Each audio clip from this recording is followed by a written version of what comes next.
அவர்களே, உங்கள் அனைவருக்கும் எனது நன்றி கலந்த வணக்கத்தை வருகின்றிருக்கக்கூடிய இளைஞர்கள் இதுவரை அமைதி காத்தது போல தாங்கள் இல்லங்களுக்கு செல்லும் போதும் அமைதியாக யாருக்கும் இடையூறின்றி நமக்கும் இடையூறு இல்லாமல் செல்லவாறு உங்கள் அன்போடு கேட்டுக்கொள்கிறேன். முதலில் அரசு விழாவாக அறிவித்த தமிழக முதல்வர் அவர்களுக்கு எனது நன்றியினை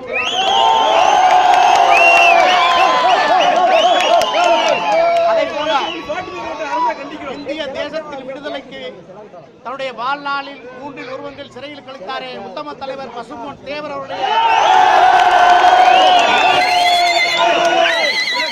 விழாவினை தமிழக முதல்வர் புரட்சித் தலைவி அவர்கள் 144 தடை உத்தரவை நீக்கி விழாவை சிறப்பாக கொண்டாட முக்கிய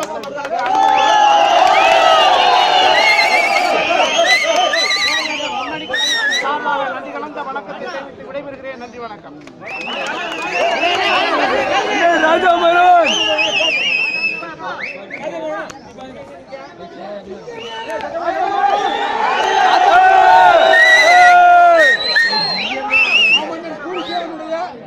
இந்த 301வது பிறந்த நாளை முன்னிட்டு இங்கே வந்த எல்லோருக்கும்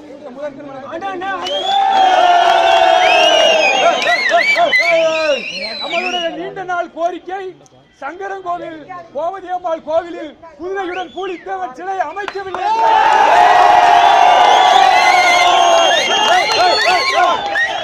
வருகிற பூலித்தேவன் விழாவிலே நாங்கள் சிலையை நிறுவுவோம்.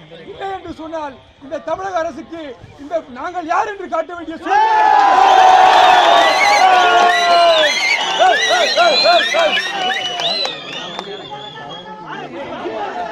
அதுக்கு